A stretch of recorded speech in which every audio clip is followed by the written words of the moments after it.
Bienvenidos a un nuevo video de YouTube, de nuestro canal de YouTube Capacitarte es clave. En este caso, hoy vamos a dedicarle un tiempito a charlar sobre el área de matemáticas y vamos a trabajar sobre su pilar fundamental, que es la resolución de problemas, o sea, el contexto en el que debe darse este, esta área curricular en particular. Lo que vamos a hacer hoy es reflexionar un poco sobre el marco teórico y algunas cuestiones prácticas para tener en cuenta cuando vos planifiques tu clase de matemática. Lo primero que te queremos decir es que esta área es un área cotidiana, o sea que se encuentra en el cotidiano y muchas veces en el aula lo que hacemos es una cosa que nosotros llamamos escolarizar, ¿no? Le damos un valor al área porque está en la escuela. Y en realidad el valor que les tenemos que dar a las áreas curriculares es el contacto con la realidad que van a tener los chicos, los alumnos, está con lo cotidiano. Entonces nos permitimos abrir un poco la cabeza con esta diapositiva donde vemos a un albañil o algún carpintero, donde aplica la matemática. Lo mismo que pasa en el caso de la cocina. Uno también está haciendo matemática, porque ahí se ponen en funcionamiento un montón de conceptos. Entonces sería interesante poder pensar qué es lo que tenemos que tener en cuenta para poder volcar esa realidad al aula y que sea provechosa y útil, o sea que el área los chicos las puedan usar y no terminen preguntándonos para qué me sirve esto. Entonces, justamente lo que vamos a tener que replantearnos es otro de los aspectos, ¿no? Que tiene que ver con el título de esta charla, que tiene que ver con la resolución de problemas, ¿sí? Nosotros tenemos que fundamentalmente y por sobre todas las cosas trabajar la resolución de problemas. Esto está recontradicho. Hoy lo que vamos a hacer es poder reflexionar en cómo hacer esto. Cabe decir que el diseño curricular nos da un montón de pistas, pero ¿qué pasa? Si lo leemos por arriba o solamente cortamos y pegamos los contenidos, las ideas del diseño curricular se van a ir por un caño y van a terminar siendo actividades escolarizadas. Por eso lo importante acá en la resolución del problema es que trabajemos la comprensión. Y entonces ahí, como siempre les digo, tratemos de buscar conexión con otras áreas curriculares como son prácticas del lenguaje.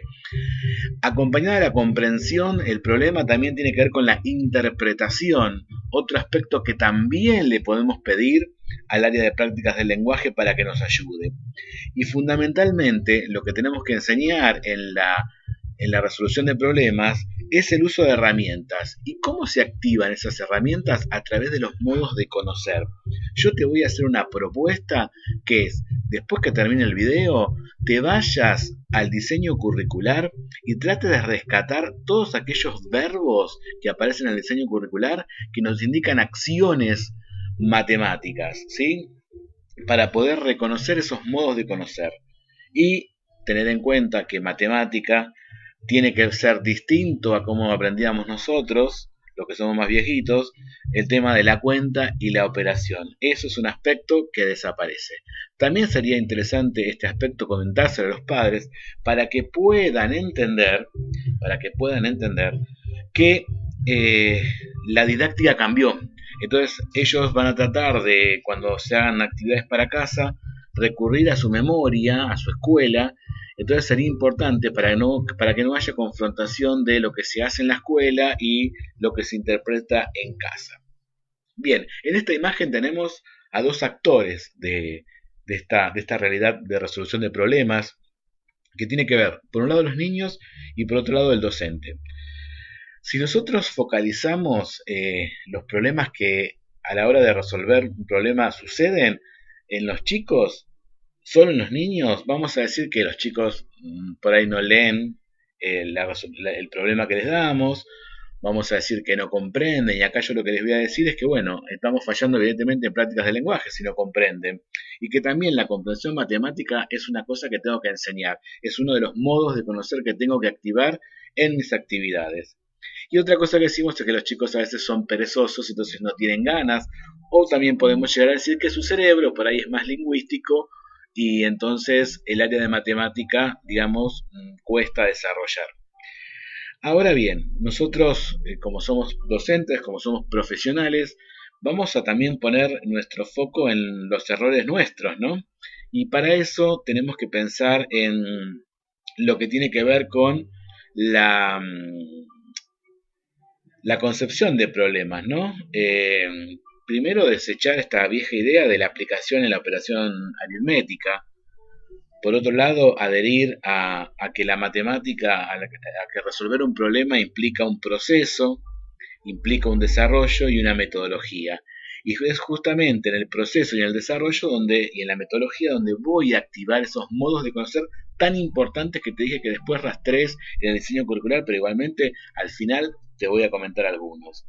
Entonces, eh, tener en cuenta que a veces damos los contenidos, pero bueno, no activamos los modos de conocer. Entonces, ¿qué sucede?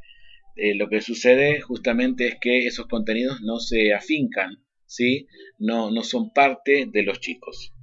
Bien, introducido esto, lo que queremos hacerte pensar es que, bueno, que no todos los problemas son iguales, que hay diferentes tipos de problemas.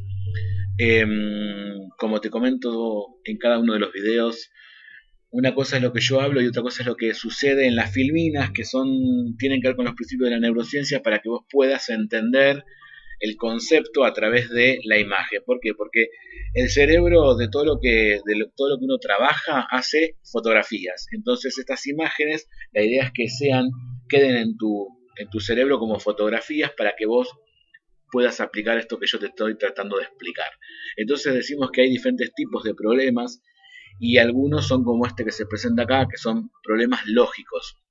Tenemos que tenemos que lograr en nuestra planificación incluir todos estos tipos de problemas que van a permitir justamente que todas las áreas del cerebro en cuanto a las funciones matemáticas se activen, y por otro lado le vamos a dar posibilidad a los chicos que tienen otros estilos de aprendizaje a que se puedan activar. Recordemos que tenemos una aula heterogénea, entonces necesitamos generar diferentes tipos de propuestas para que llegar a todos los cerebros, ¿sí? Entonces, uno de los tipos de problemas son los lógicos, ¿sí? Que a veces son interesantes para los chicos porque son como juegos para ellos, ¿no? Pero que están activando los modos de conocer. Otro tipo de problema son los problemas geométricos, como el que ves en la pantalla, ¿no? Son problemas que la idea es que los chicos piensen y apliquen. Y bueno, justamente geometría es una de las bloques que menos se trabaja, y la idea es que podamos, como decimos en nuestros talleres, incluir en cada uno de las planificaciones, de los proyectos que hagamos, de las unidades, que tengamos un poquito de cada eje para poder eh, de alguna forma ir desarrollando todos los bloques y que lleguemos a fin de año y tengamos la mayoría de los bloques activados de matemática. Entonces, otros tipos de problemas los que podemos ofrecer son geométricos. Otro tipo de problemas son manipulativos, y acá nosotros en nuestros talleres tenemos muchas propuestas. Cada taller que tenemos le ofrecemos a los docentes diferentes actividades manipulativas y recursos manipulativos para que puedan incluirlas en su aula. La idea de lo manipulativo tiene que ver con un concepto que nosotros desarrollamos, que es el tema de que la matemática tiene que ser en 3 dimensiones, no puede ser plano, el plano del pizarrón, el plano de la fotocopia, el plano de la carpeta o del cuaderno, ¿sí? Entonces, los problemas manipulativos van a implicar que además del pensamiento, yo active un sentido, que sería el del tacto y de la vista, fundamentalmente, para poder internalizar conceptos de matemática. Y bueno, si hablamos de sentidos, también tenemos que pensar en el sentido de la vista, como dije recién. Entonces, otro tipo de problemas son los problemas visuales, ¿sí? Que nos ofrecen información y nos permiten activar el pensamiento y los modos de conocer. Una propuesta interesante también es ofrecer problemas abiertos, ¿sí? Problemas como el que aparece acá, donde, digamos, no está estandarizada la respuesta, porque también es la idea de ofrecerles a los chicos que los problemas tienen, digamos, como una apertura, que no hay un solo camino para resolver. Y entonces acá integraríamos diferentes estrategias de resolución de problemas cuando los problemas son abiertos. Y obviamente, por un problema abierto se da avanzada la unidad didáctica o avanzado el proyecto. Y otra cosa fundamental es poder ofrecerle también a los chicos problemas que no tengan solución. Que los chicos entiendan que hay problemas que no tienen solución. ¿Por qué esto? Porque en la matemática real, en la matemática de los grandes matemáticos, en la matemática de la historia, muchos de los problemas no tenían solución en ese momento en que el matemático planteó el juego. Y por ahí, 300 años después o un siglo después, ese problema pudo ser solucionado. Todavía hay un montón de problemas de la antigüedad que no han sido resueltos, pero seguramente, como ha pasado con otros, se van a poder resolver. Entonces, esta también es una idea que tenemos que poder ofrecerle a los chicos, ¿no? Y otra cosa que nosotros trabajamos son los recreos mentales, poder hacer cosas con el cuerpo, ¿sí? Actividades, digamos, donde, como dicen los estudiosos de la neurociencia, que los chicos muevan la cola, que se levanten de la silla, porque aprendemos con todo el cuerpo. Entonces también estaría bueno poner recreos mentales. Para saber sobre recreos mentales, te decimos que vayas a nuestra página de Facebook. Ahí casi todos los meses publicamos algún juego para justamente un recreo mental para que ustedes puedan jugar, ¿sí? Y también pensar, ¿no? que a veces uno dirá, pero Carlos, a veces hay chicos, como decíamos hace un rato, a los chicos no les gustan los problemas. ¿Y cómo hago? Bueno, no tiene que gustar, principalmente nos tiene que gustar a nosotros. Si nosotros los podemos atrapar con la propuesta que hagamos, vamos a tener, digamos, una ganancia súper importante porque, bueno, nosotros somos modelos y si nosotros también nos vemos desganados, nos vemos, uy, que va a ser un lío, porque resolver problemas implica que la clase no esté tranquila muchas veces, que haya mucho movimiento, ¿no?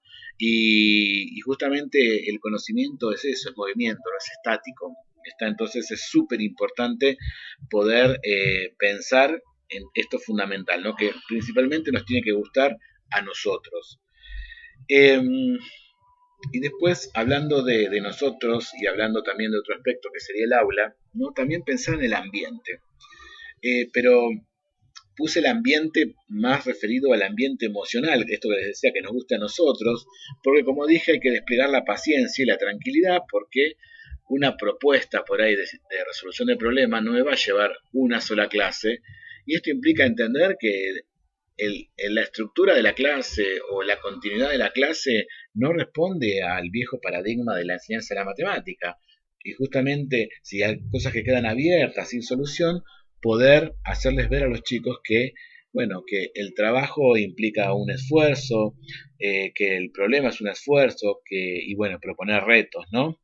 Y otro aspecto importante que tiene que ver con el ambiente emocional es en qué momento del día, de la clase, yo le voy a proponer este tipo de desafíos, ¿no? Si yo he hecho una actividad muy fuerte en el día, ofrecer una situación problema, una resolución de problemas, va a implicar que el gasto energético del cerebro sea grande. Entonces, si ya vienen cansados, pero bueno, la neurociencia nos dice que si nosotros hacemos algún recreo mental entre una actividad fuerte y otra fuerte, podemos lograr que el cerebro se recupere y tenga la energía como para volver a activarse para aprender, ¿sí? Y otro aspecto importante del ambiente emocional es entender que, bueno, de generar confianza, ¿no? Matemática es una de las áreas conflictivas a veces justamente por eso, porque los chicos no tienen confianza para resolver, no se tienen en cuenta los estilos de aprendizaje, que todos, digamos, aprendemos de formas diferentes. Hoy ya hablé de lo visual, de lo táctil, ¿sí? Y de lo auditivo vamos a hablar dentro de un rato, ¿no? Entonces, poder también hacerles ver a los chicos cómo se razona, ¿no? Entonces ofrecerles momentos donde ellos puedan explicar ¿sí? Donde puedan explicar, eh, digamos, cómo resolvieron. Y eso nos lleva a la siguiente filmina, ¿no? Que tiene que ver con que la matemática tiene caminos variados, no hay un camino. Y eso se lo tenemos que enseñar. Los chicos vienen a veces al nivel secundario, por ejemplo, o vienen en la primaria con la idea de casa de que hay un solo camino, ¿sí?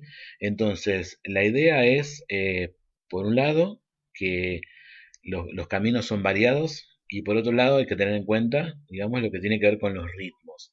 Y si de ritmos hablamos, tiene que ver con los estilos de aprendizaje, ¿no? Fundamentalmente en matemática, cuando yo estoy trabajando en el pizarrón, estoy activando y explicando, estoy activando el aprendizaje visual, ¿sí? Por otro lado, cuando estoy explicando en el pizarrón y señalando cosas justamente en el pizarrón, perdón, estoy también activando lo auditivo. Y sería importante, ¿sí? No quedarnos, porque sería como, esto sería lo que es el aprendizaje plano, que nosotros le llamamos, que es que, bueno, lo que aparece en el pizarrón, lo que aparece en la fotocopia, lo que aparece en el libro, lo que aparece en el cuaderno.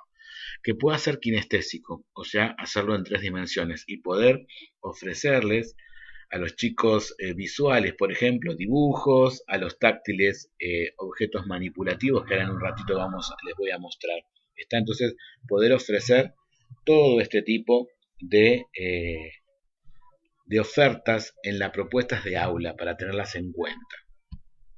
Bueno, acá quiero parar porque a veces nosotros lo hacemos en el final, pero hoy lo quiero plantear a propósito de un autor con el que sobre el que quiero que charlemos, que es este señor que aparece acá, que es un matemático que está involucrado en todas las propuestas que hacemos en el aula y por ahí no lo sabemos y está bueno saberlo, que es el señor Polya, que tiene un libro muy interesante, que se llama Cómo plantear y resolver problemas.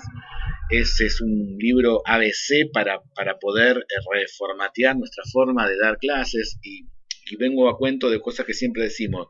Estas cosas no son nuevas, ¿sí? O sea, tienen fácil 30, 40 años, ¿sí? Entonces, a propósito de lo que vamos a hablar de Polya, de un estilo que tiene de trabajo, nosotros vamos a hablar de el libro Didáctica de la Matemática.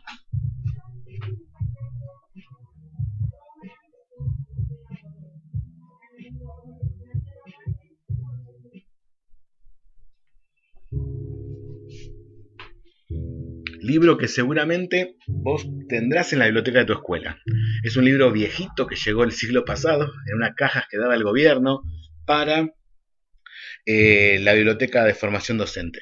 Entonces, estaría bueno que pidas la llave de la biblioteca. Si está la bibliotecaria, le pidas el libro de Didáctica de la Matemática, porque ahí está todo el fundamento de este actual diseño curricular, que no es nuevo, se habla sobre la nueva matemática, en realidad de nueva no tiene nada. Y bueno, hablábamos justamente de este autor, de Polya, y George Polya nos enseña en estos libros, ¿sí? Tanto en su libro base como en el libro que después diferentes autores argentinos construyeron este diseño, didáctica de la matemática, que tiene que ver con los fundamentos del diseño curricular, que el chico la idea es pasar las situaciones problemáticas por cuatro puertas, por 4 pasos. Entonces, el primero es comprender el problema, ¿sí? Para resolver el problema se debe analizar, entender y calcular cuidadosamente. Esto implica empezar a activar los modos de conocer. Y esto va a implicar también un tiempo de aula, ¿sí? Un tiempo de aula en el que se tiene que enseñar esto de analizar, entender, ¿sí?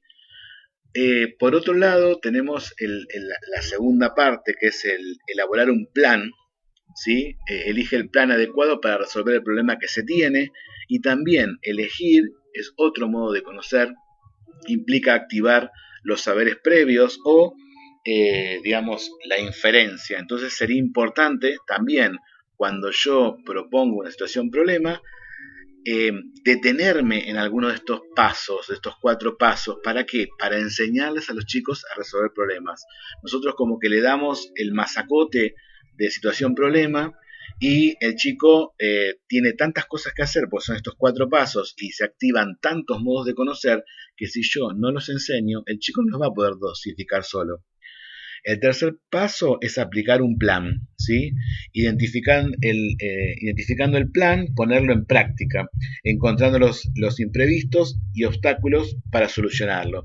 Y acá es una cosa fundamental de las que dije anteriormente, es entender de que no hay una línea para trabajar, para resolver un problema. Entonces es importante también detenernos en cómo se aplica el plan. Y por último, revisar y verificar, cosa que muchas veces los chicos no hacen. ¿Por qué? Porque esperan que el profe o la senio les corrijan. Es la mirada que tienen los chicos y las cosas, y a veces hacemos cosas donde estamos indirectamente enseñando esto, ¿no? El que corrige es el profe, es el asenio.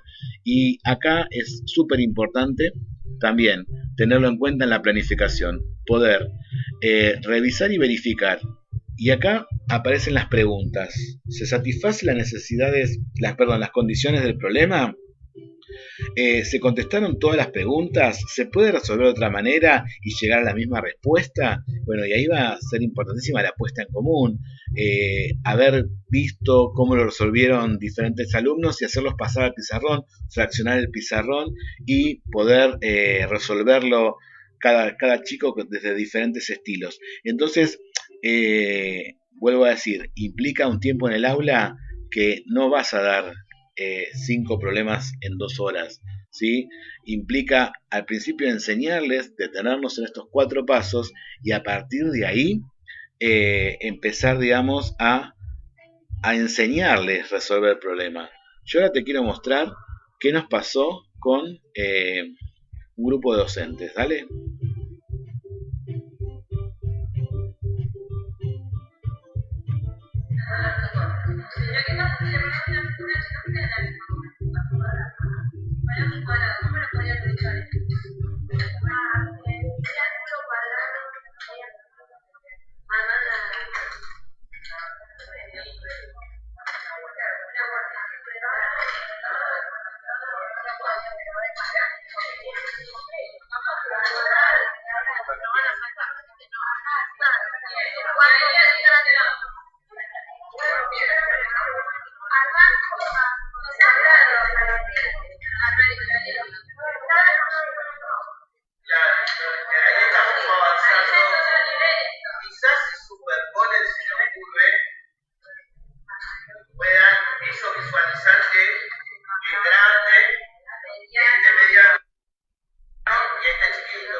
Bien, acá tenemos el ejemplo de el uso del tangram en uno de los talleres. Este taller tiene que ver con la integración, con la articulación, perdón, de los niveles. Por eso ustedes van a ver que hay profesores de secundario, hay docentes de primaria y docentes de inicial. Eh, Fíjense lo importante que es el tema de la manipulación. Si vieron a los docentes, están recontra motivados y enganchados digamos, y toqueteando el tangram de madera que les llevamos a cada mesa para que puedan trabajar. Y fíjense todas las cosas que se pueden hacer con los recursos manipulativos, ¿no? Eh, es súper importante. En nuestros talleres usamos muchos recursos, ¿sí? Y el tangrama es uno de ellos. Ahí también pueden apreciar un poco los módulos de trabajo que usamos para que los docentes puedan, digamos, lo que estamos trabajando en las diapositivas, puedan plasmarlo y llevárselo como registro, no tener que estar copiando todo lo que está en las filminas de las diapositivas del PowerPoint. Bueno, esto, ¿no? Poder hacer vivir a los docentes lo mismo que le pedimos a los chicos que después tengan que aparecer en el aula, ¿no? Y, y poder ofrecer problemas visuales, ¿no? Por ejemplo, en los libros a veces aparece este ejemplo de cuántas personas caben en este cine, por ejemplo. Entonces que los chicos puedan estimar, que sería un modo de conocer. Eh, Ofrecerles, vieron como muñequitas para vestir con los vestidos tengan precio, las prendas, perdón, tengan precio. Y bueno, y que puedan armar un presupuesto. Eh, Ese presupuesto, por ejemplo, también adaptarlo a las épocas, ¿no? A las estaciones. Esta qué pasará si tengo que hacer esa compra para una época como la del frío. Y ahí yo lo que voy a usar es la lógica. ¿Está? O por ejemplo, si compro tal prenda, con tal prenda, ¿cuánto gasto? Otra propuesta es el ajedrez, que está, digamos, como muy dicho que es importante para trabajar en el aula, que es la dificultad que tenemos con el ajedrez es que primero tenemos que aprender bien nosotros, pero bueno, ahí en el ajedrez hay un problema, hay una situación problema, hay más de una posibilidad. En el juego, que es súper importante y nosotros lo proponemos mucho, está la emoción, y bueno, y está esto de que los chicos puedan ver las posibilidades, ¿no?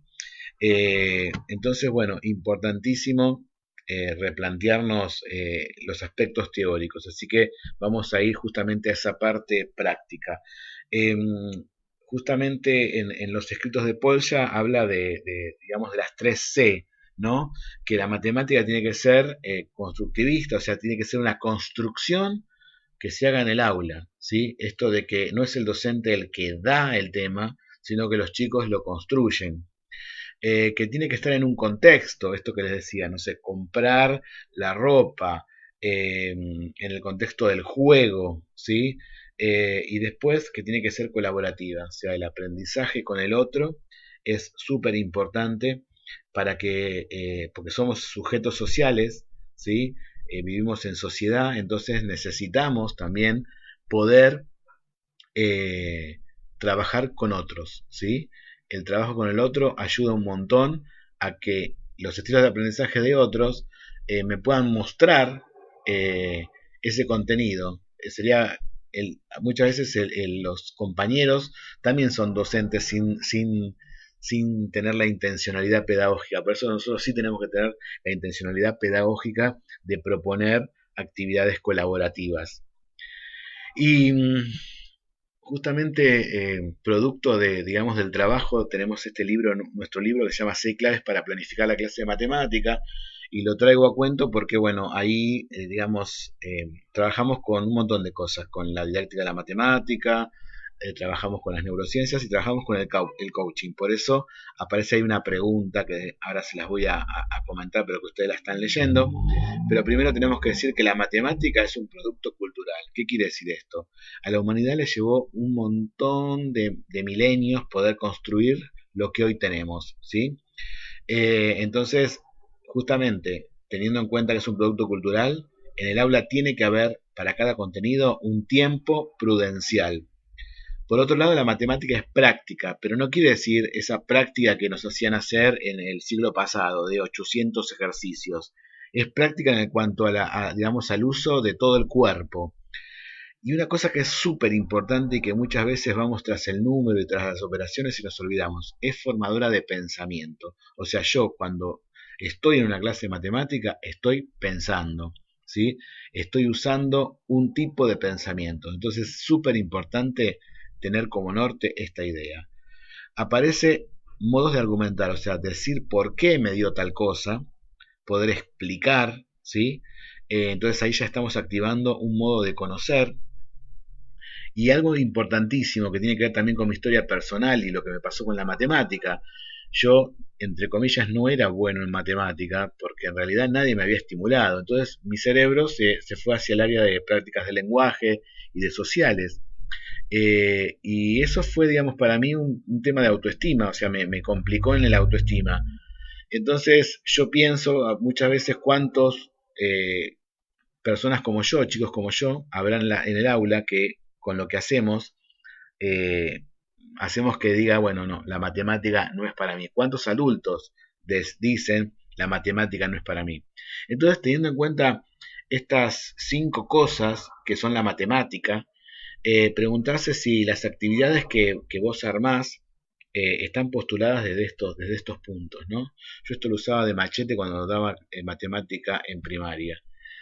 Bien, y entender que la resolución del problema tiene que ver con el espiral de trabajo de matemática. Lisa y llanamente es el diseño curricular, es la didáctica de la matemática, no es un invento. ¿Sí? La resolución del problema es importante porque activa el espiral de trabajo de matemática, donde se aparece un problema, ¿sí? En ese problema va a aparecer lo que tiene que ver con la interpretación, como dijimos al principio, la comprensión lectora y la posibilidad de articular con prácticas de lenguaje. Después aparece la exploración, ¿no? Por eso la necesidad de que también podamos manipular objetos como el tangram, que podamos hacer dibujos con respecto, digamos, a lo que nos plantea el problema, y ahí van a surgir las conjeturas. Estas 3 partes son las fundamentales, porque después lo que vamos a hacer con los chicos es, una vez que hayan hecho la conjetura, recién darles el conocimiento matemático, o sea, hacer, digamos, la propuesta teórica de ese concepto matemático. Y ahí, digamos, va a aparecer la validación. ¿Qué pasa? En la didáctica vieja, el docente las 3 primeras las desechaba. O sea, iba directamente al conocimiento matemático, porque era el dador de eso, y después lo que hacía era validar. O sea, hacíamos 800 ejercicios para que fijar ese conocimiento matemático. ¿Dónde está lo más rico? En la primera parte, en el problema, en la exploración y en la conjetura. Y es ahí donde se activan los modos de conocer. Por eso es súper importante tenerlos en cuenta. ¿Qué nos dice el diseño curricular con respecto a los modos de conocer? Bueno, dice hacer, interiorizar, organizar, retener, identificar condiciones, está, recuperar, entonces identificar, comprender, todos esos, y hay más, ¿no? Todos esos modos de conocer son los importantes. No es importante el número, no es importante la operación, sino eso porque tiene que ver con que lo que dijimos hace un rato, que es formadora de pensamiento. Bueno, espero que esta presentación les haya servido, ¿sí? Esto tiene que ver con todos los fundamentos que tienen nuestros talleres. Nosotros tenemos varios talleres, es el taller matemática, es el área que más satisfacción nos dio porque fuimos construyendo diferentes propuestas a partir de lo que nos iban pidiendo nuestros participantes en los talleres, que tiene que ver con claves para clase de matemática, donde trabajamos fundamentalmente la didáctica. Después tenemos planificar matemática, donde trabajamos justamente la parte de llevarla al aula, al proyecto institucional o al proyecto de aula. Y después tenemos otro proyecto que se llama Matemática, una mirada didáctica entre niveles, donde lo que hacemos es articular los 3 niveles desde la didáctica de la matemática a través de organizar una olimpiada matemática. Todos estos talleres fueron creciendo gracias a que los participantes nos fueron pidiendo más cosas, ¿no? En la interacción que fuimos haciendo. Muy prontito también va a estar Perdidos en el Espacio, que tiene que ver con puntualmente trabajar el tema engorroso que es la geometría. Y bueno, esta área crece mucho justamente porque hay mucha gente enganchada con lo que venimos haciendo de la manipulación y ofrecer una clase de matemática distinta. Te contamos que en nuestras redes sociales, en nuestro Facebook, las segundas semanas de cada mes le desarrollamos el área de matemática. Ahí vas a encontrar actividades, videos, vas a encontrar bibliografía, propuestas para el aula, para que vos puedas empoderarte y tener herramientas. Así que te aconsejamos que la segunda semana de mes, si sos de matemática, vayas a nuestra página de Facebook, Capacitarte es Clave, y conozcas las novedades. Bueno, acá estamos en YouTube, que es otro de los canales que buscamos transmitir lo que nosotros hacemos y lo que nosotros decidimos desarrollar como desde la profesión un nuevo espacio. Así que te invitamos a seguirnos en las redes sociales. Y como te decimos siempre al final, miranos por YouTube, léenos por Facebook, leemos los comentarios y muchas gracias por haberse quedado hasta este momento de la transmisión. Nos seguimos viendo y nos seguimos leyendo.